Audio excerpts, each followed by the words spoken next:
Yeah, Super Bowls. Oh, God. All right, Mike, we're back. This week, sponsored by Preist.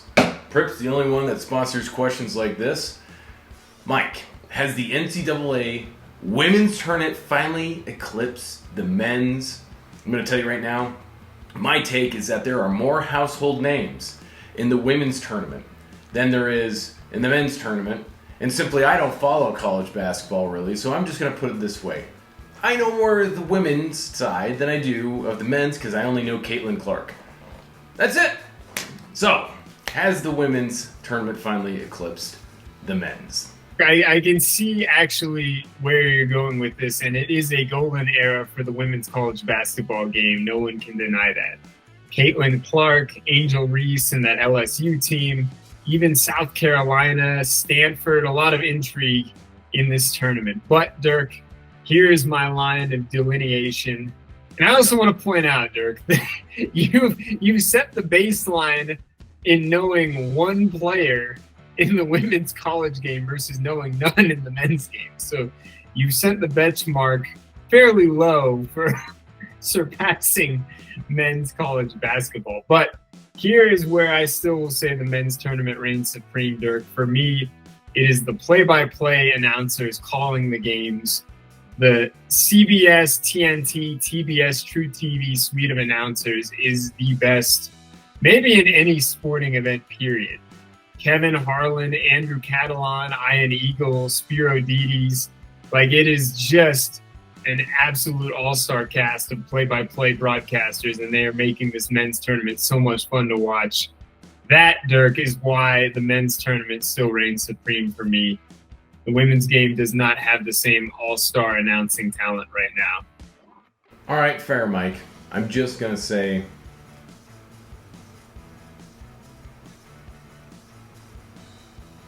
oh, you thought I was muted or frozen, didn't you? But I got you real good. All right, that's all I have to say. You got me. Yeah, you got Mr. I know zero men's college basketball players. But in all reality here, all jokes aside, has the NCAA men's tournament just kind of lost its luster? Growing up, especially mid-2000s, I just got to say, Mike, like, it was the pinnacle of college sports. It was March Madness. It couldn't get better than this. How the NCAA football needed to move towards March Madness, and now viewership is down year over year. What do they need to do to salvage this tournament?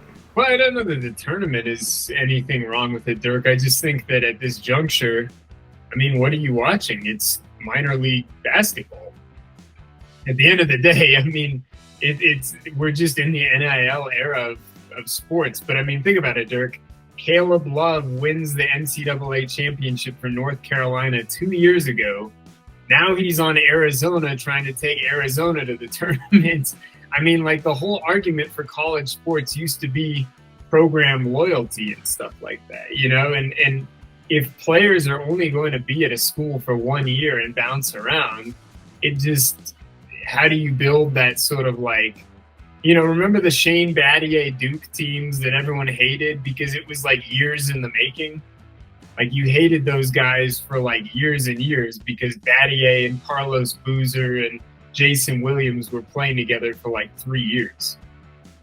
All right, Mike, you're hitting right at the point that I was getting at. I just think right now you're just seeing too much of the NIL influence and the transfer portal influence on all sports, not just football. We've hit it time and time again. People are probably tired of hearing us harp on how this has destroyed college sports, but it's even seen here. Quite frankly, the Mountain West is a pinnacle example of, you know, this at play. They now have 6 teams that made it to the tournament, and I couldn't name one player on any of those teams. I also don't follow basketball, but my point is that no one's watching the NCAA tournament for the Mountain West.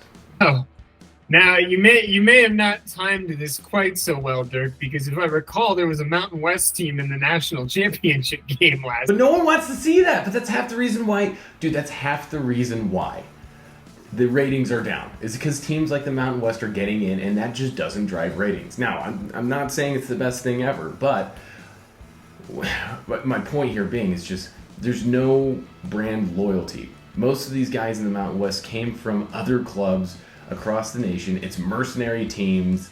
The NBA has finally driven its mercenary team themes all the way down to the NCAA men's tournament now. Yeah, I take exception to this as an NBA fan there, because there's tons of continuity in the NBA. That's what makes the NBA better than college basketball. I will never understand this argument that players are more loyal in college basketball. It doesn't make any sense. Mike, how many teams has Kevin Durant played for? Durant has hopped around. He has now played for, I believe, he is on his 4th team. Okay. How many teams has LeBron played for? How many seasons has LeBron played? He's put in 21. He is also technically, I believe, on his 3rd franchise. How many teams has Harden played for? I've lost count. Okay. How many teams has Kyrie Irving played for? I probably 3, 4. He was in Boston for. But here's my point. How many times has this happened to great players in the NFL? This is why the NFL has a superior product. You do recall Johnny Unitas playing for the Chargers, right? Or, that there's an Dirk. Here is a theory that we have never talked about on this, and I just found out about this recently. This is crazy. Okay, the internet is nuts because it reminds me of things when we were kids that we weren't cognizant of that almost happened, and in the pre-social media era would have been insane, but people didn't know about it because there was no social media. So here's why. What, flat earthers? No. Do you? No, even better. This is better than flat earthers, Dirk. In the year 2001, actually it might have been the 2000 season, did you realize that it was very close? Had Steve Young not retired due to concussions, he may have become the quarterback of the Denver Broncos. You might have had the Steve Young Denver Broncos era. We narrowly missed out on this. I'm not sad to say. I liked the Jake Plummer era. I was fine with that. Well, this would have been slightly pre-Jake, but yes, it's possible it would have altered the chain of events and we never would have gotten Jake the Snake era. But the point being, Dirk, actually there have been many a great quarterback and many a great player in the NFL who still ended up, and in today's NFL, it's just as much team swapping as ever, right? I mean, gone are the days of Emmitt Smith playing 16 years in Dallas. Today, the days are Derrick Henry and Saquon Barkley are free agents, and now they're playing for different teams, right? Okay. Would Emmitt Smith have ever played for the Giants? Would Emmitt Smith have ever played for the Philadelphia Eagles?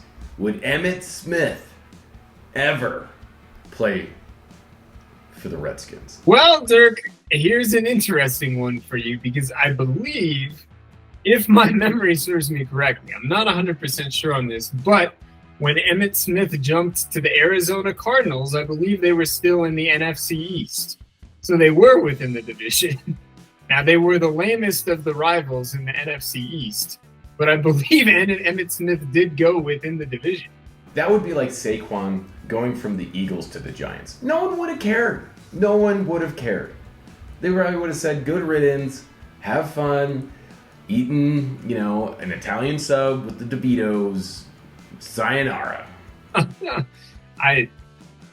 just saying, Dirk, this has happened many a time throughout the NFL, but it's become more and more prevalent today. Okay, would LaDainian Tomlinson ever go and play for the Chiefs or go and play for the Broncos? I don't know. It's hard to say. He did go to the Jets because they were a Super Bowl contender, so he took off and left San Diego and went to the Jets. And that team was technically a contender, which is why he went there. I don't think it's impossible. I mean, Jamaal Charles was on the Broncos for a little while. You remember that? That was a weird time. I think in this day and age, here's a perfect case in point, Dirk. Chris Harris Jr., one of the stalwarts on the no-fly zone Broncos defense, went over to the Chargers a couple of years later. So it can happen. It's all right. Just, the modern NFL and in modern professional sports, there's not a whole lot of loyalty. There's a lot of paycheck. All right, I don't know how we got from Caitlin Clark all the way over to this, but we sure did it. We wound our way around. Yeah. All right. So Mike, here we go. Just a buy or sell, or who's the better running back? Preist, Holmes, or Jamaal Charles? Oh man, this is actually a really good question. And actually, you could throw a third name into here, Dirk. You could actually throw for a brief run there, Larry Johnson.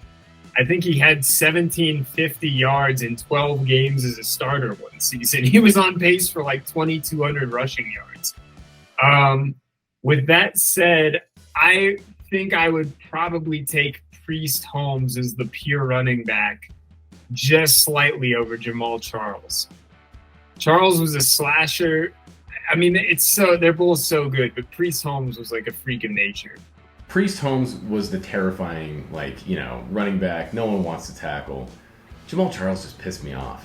Charles was like the king of the 50-point fantasy game, though. Charles, no! My face! It's the crazy thing, man. If you go back to those early 2000s, like you had Preist Holmes, you had Sean Alexander, you had pre-prison Clinton Portis. And remember, Clinton Portis had a 5-touchdown game. Like, he was really freaking good. And yet none of these guys were the best running back in football because Tomlinson was that good. That's just crazy. That's how good LT was. Caitlin Clark all the way back to the early 2000s. We've done it. Buford Sports Network, Loop in Time.